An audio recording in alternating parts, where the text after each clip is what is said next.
ನಾವು ಧ್ಯಾನ ಮಾಡಕ್ ಹೋಗ್ತಿರೋ ಸತ್ಯವೇದ ವಚನ ಇಬ್ರಿಯರಿಗೆ 6:14-15 ವಾಕ್ಯ.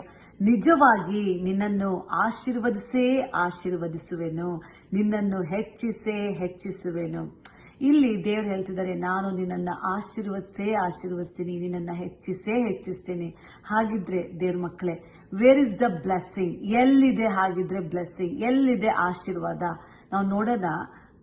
ಪ್ರೊವರ್ಬ್ಸ್ ಜ್ಞಾನೋಕ್ತಿಗಳು 10:6 ವಾಕ್ಯ. ಶಿಷ್ಟನ ತಲೆ ಆಶೀರ್ವಾದದ ನೆಲೆ. ಏನಂತೆ?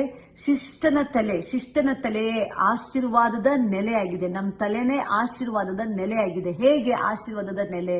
ಶಿಷ್ಟನು ಅಂದ್ರೆ ಯಾರು ಇಲ್ಲಿ ದೇವ್ರ ಮಕ್ಕಳೇ? ಶಿಷ್ಟನು ಅಂದ್ರೆ ನೀತಿವಂತನು ಅಂದ್ರೆ ಹೇಗೆ?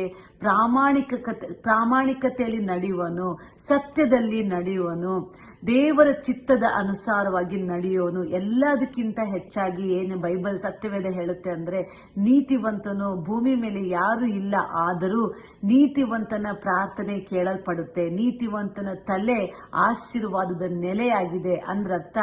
ಬೈಬಲ್ ಹೇಳುತ್ತೆ, ನೀತಿವಂತನು ಅಂದ್ರೆ ಯೇಸುವಿನ ಪ್ರಶಸ್ತ ರಕ್ತದಿಂದ ತೊಳೆಯಲ್ಪಟ್ಟಂತವರನ್ನ ನೀತಿವಂತರು ಅಂತ ಹೇಳ್ತಾರೆ ದೇವ್ರ ಮಕ್ಕಳೇ.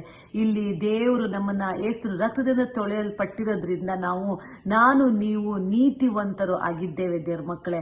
ಆದ್ರಿಂದ ನೀತಿವಂತನ ತಲೆ ಆಶೀರ್ವಾದದ ನೆಲೆಯಾಗಿದೆ ದೇವ್ರ ಮಕ್ಕಳೇ. ನಾವು ನೋಡೋಣ, ಅಬ್ರಹಾಮನು ಜೆನಿಸಿಸ್ ಆದಿಕಾಂಡ 12 ನೋಡ್ತೀವಿ. ನಾನು ನಿನ್ನನ್ನು ದೊಡ್ಡ ಜನಾಂಗವಾಗುವಂತೆ ಮಾಡಿ ಆಶೀರ್ವದಿಸಿ ನಿನ್ನ ಹೆಸರನ್ನು ಪ್ರಖ್ಯಾತಿಗೆ ತರುವೆನು, ನೀನು ಆಶೀರ್ವಾದ ನಿಧಿಯಾಗುವಿ. ಇಲ್ಲಿ ದೇವರು ಅಬ್ರಹಾಮನಿಗೆ ವಾಗ್ದಾನ ಮಾಡಿದರೆ, ನೀನು ಆಶೀರ್ವಾದ ನಿಧಿಯಾಗುವಿ. ಹಾಗಿದ್ರೆ ಎಲ್ಲಿದೆ ದೇವ್ರ ಮಕ್ಕಳೇ ಆಶೀರ್ವಾದ? ಪ್ರೊವರ್ಬ್ಸ್ 10:6 ಹೇಳಿರೋ ಪ್ರಕಾರ ಶಿಷ್ಟನ ತಲೆ ಆಶೀರ್ವಾದದ ನೆಲೆಯಾಗಿದೆ.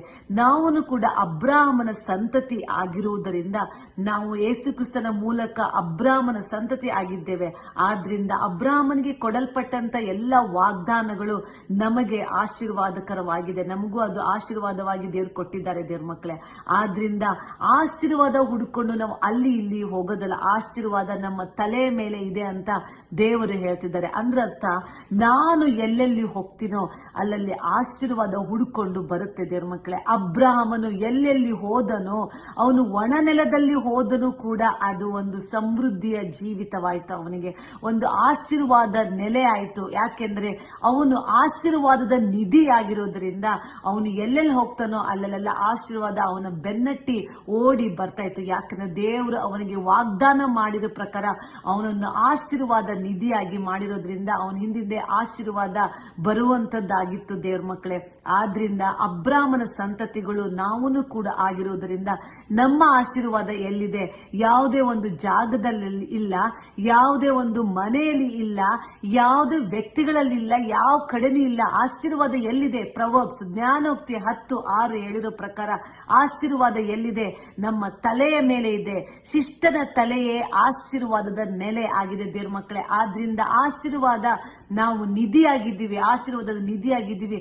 ಈ ಒಂದು ಪ್ರಕಟಣೆ, ಈ ಒಂದು ರೆವಲ್ಯೂಷನ್ ನಮ್ಮ ಬುದ್ಧಿಯಲ್ಲಿ ಬಂದಾಗ, ನಮ್ಮ ಜ್ಞಾನದಲ್ಲಿ, ನಮ್ಮ ಆಲೋಚನೆಯಲ್ಲಿ ಬಂದಾಗ, ನಾವು ಆ ರೀತಿಯಾಗಿ ನಡ್ಕೊಂಡಾಗ ಆ ಒಂದು ಆಶೀರ್ವಾದ ನಮ್ಮ ಬೆನ್ನಟ್ಟಿ ಬರುವಂತದ್ದಾಗಿದೆ ದೇವ್ರ ಮಕ್ಕಳೇ. ಈ ವಾಕ್ಯವನ್ನು ಇಟ್ಟು ಬರೋ ದಿನಗಳಲ್ಲಿ ನೀವು ಹೆಚ್ಚಾಗಿ ಧ್ಯಾನ ಮಾಡಿ, ಈ ವಾಕ್ಯವನ್ನು ಇಟ್ಟು ನೀವು ಮೆಡಿಟೇಟ್ ಮಾಡಿ, ಅದೇ ಪ್ರಕಾರ ನೀವು ನಡೆಯುವಾಗ, ನಿಮ್ಮ ದಿನನಿತ್ಯದ ಜೀವಿತದಲ್ಲಿ ನೀವು ನಡೆಯುವಾಗ ನೀವು ಒಂದು ಆಶೀರ್ವಾದ ನಿಧಿಯಾಗಿರ್ತೀರಾ. ನಿಮ್ಮ ಕುಟುಂಬಕ್ಕೆ, ನಿಮ್ಮ ಕೆಲಸದ ಆಫೀಸ್ಗಳಲ್ಲಿ, ನಿಮ್ಮ ಕೆಲಸ ಸಮಯದಲ್ಲಿ ಎಲ್ಲದರಲ್ಲೂ ಕೂಡ ನೀವೊಂದು ಆಶೀರ್ವಾದ ನಿಧಿಯಾಗಿರ್ತೀರಾ ದೇವ್ರ ಮಕ್ಕಳೇ. ಆದ್ರಿಂದ ಎಲ್ಲಿದೆ? Where is the blessing? ಆಶೀರ್ವಾದ ಎಲ್ಲಿದೆ? ನಮ್ಮ ತಲೆ ಮೇಲಿದೆ. ಯಾಕೆಂದ್ರೆ ನೀವು ಯೇಸುವಿನ ರಕ್ತದಿಂದ ನೀತಿವಂತರು ಎಂದು ಎಣಿಸಲ್ಪಟ್ಟಿರೋದ್ರಿಂದ ನೀತಿವಂತನ ತಲೆಯೇ ಆಶೀರ್ವಾದದ ನೆಲೆಯಾಗಿದೆ ದೇವ್ರ ಮಕ್ಕಳೇ. ಈ ಹೊತ್ತು ಈ ವಾಕ್ಯದ ಮುಖಾಂತರ ದೇವರು ನಿಮ್ಮನ್ನ ಆಶೀರ್ವದಿಸಿ ಉನ್ನತವಾದ ಆಶೀರ್ವಾದವನ್ನು ಪಡೆದುಕೊಂಡು ಜಯಕರವಾದ ಜೀವಿತವನ್ನು ಜೀವಿಸಿ. Amen. God bless you all.